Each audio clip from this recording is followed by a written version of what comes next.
Por muito tempo, e isso aí eu lembro que a gente via falar, e enfim, a gente via também muitos questionando, enfim, até questionava o senhor em relação ao senhor ser prefeito da nossa capital. E isso, né? Eu acredito que nessa época aí, o senhor também recebia muitos convites de partido, enfim. Por que o senhor nunca aceitou? Não, isso aí tem uma história. Ou foi porque não, né? Não, isso aí tem uma história. Eu estava em 96, eu estava em primeiro lugar na pesquisa para prefeito de Campo Grande. Uhum. Eu estava no PSDB nessa época, 96. Quem estava concorrendo? Zeca do PT e André Putinelli. E tinha outros candidatos. O Zeca do PT tinha, parece, 2%, o André Putinelli tinha 3%, e eu tinha 40 e poucos por cento. Muito bem, daí houve um movimento. Não, Picarelli vai sair candidato pelo PSDB. Eu fui convidado, fui chamado, e o pessoal conversou comigo. Você pode ser candidato? Eu falei, lógico que eu posso, né?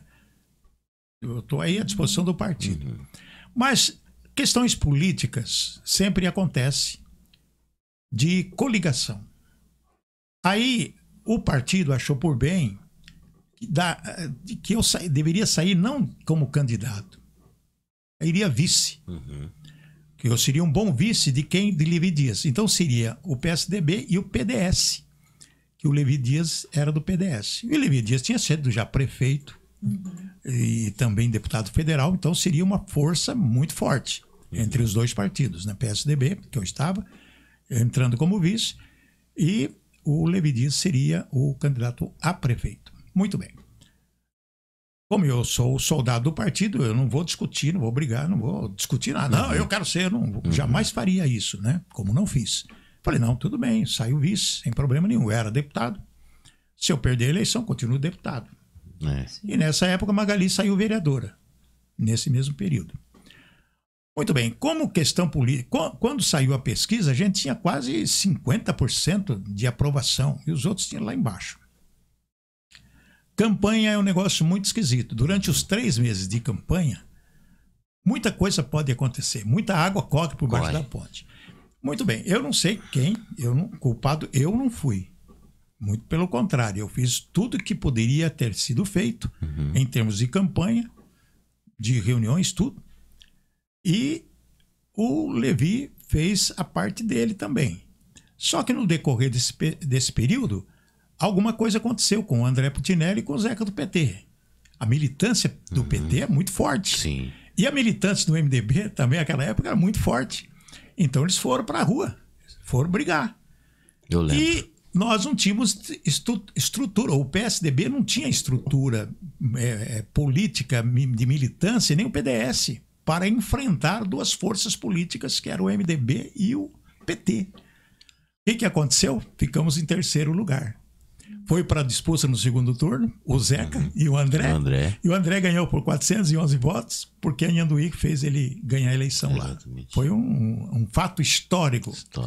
E eu voltei a ser deputado, o Levi voltou a ser deputado federal.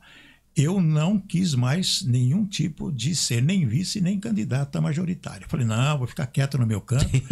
Por quê? Porque é um desgaste muito grande, sabe? Você dá explicações, mas por que vocês perderam? Por que você não saiu, Picarelli, em vez do Levi? É muita cobrança. Então, eu falei, não, isso é questão partidária. E a gente, como partidário, a gente tem que ir de acordo com a direção do partido. A gente não é eu quero. O que é isso? Não existe isso. Então foi isso que aconteceu. Então, vamos ficar no legislativo, que deu certo para mim, e se Deus assim o permitir, né, e o povo assim estiver de acordo, a gente disputa a eleição. Como sou hoje pré-candidato, e com certeza na época certa a gente vai fazer a nossa campanha. Sim. O senhor ainda está no mesmo partido? PSDB. PSDB. Mas o senhor por muito tempo foi do PTB, né? Sim.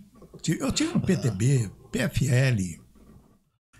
Mas eu tive no PDS, fui presidente nacional, estadual do PDS, antigo PDS, depois fundiu com o PTB. Daí ficamos PTB. Tive em alguns partidos. Mas hoje estou no PSDB. Hoje é o PSDB. É o PSDB. Enfim, eu ia falar porque assim, eu lembro que o senhor se consagrou no sentido assim, vários mandatos foi no PTB, né? Não, Não? no MDB. No MDB. Eu fiquei no MDB, eu fui PTB, depois eu fui MDB e depois eu vim para o PSDB. O PSDB. É. E aí é pré-candidato a vereador de Campo Grande. Se Jesus assim o permitir. Se Vai for estar plano lá. de Deus para minha vida. Eu não sei. Lá na frente. Se Deus me der saúde, Está meu nas filho, eu tô mãos com do Senhor. 76 anos. Presta atenção. Nem parece, né? Ah, menino? glória a Deus, aleluia. A minha idade biológica é 20 anos. Então, Boa. Essa eu não conhecia. Eu também não. Essa eu não conhecia. Gente, olha, nós estamos aqui com esse papo agradável, né? Política é sempre muito bom falar sobre política. E é sempre bom mesmo, viu? Principalmente nos dias de hoje, né? Com o Maurício Picarelli. E nós estamos aqui hoje. E eu queria perguntar para o senhor como que o senhor avalia a nossa política hoje. E aí eu peço que o senhor, por favor, se puder avaliar essa política para nós, começando lá de cima, nacional, estadual e municipal. bom, não é uma pergunta fácil de responder. É uma visão minha, Sim, particular minha, né? mesmo que Eu cada um tem sua visão, né, em acredito relação a isso. que o Brasil, hoje, em termos de política nacional, ele está com algum tipo, uma situação um pouco divergente de uma realidade que o brasileiro que o brasileiro gostaria de ter, né? O que o brasileiro pensava? Num país realmente que possa oferecer ao povo, primeiro, alimentação. Segundo, através de uma economia forte para que ele possa ter poder de compra e de satisfazer os seus desejos em termos de consumo, né? O que nós estamos observando hoje? O governo é novo, embora o presidente Lula já é conhecido, é o terceiro mandato dele. Com 37 ministérios, ou melhor, 38 ministérios, existe inclusive uma situação de desequilíbrio. Isso posso dizer, equilíbrio entre governo, entre Câmara, entre o Congresso Nacional e o próprio Judiciário. Então, existem várias divergências em termos de poderes, né? O legislativo não consegue se comunicar direito com o executivo e vice-versa.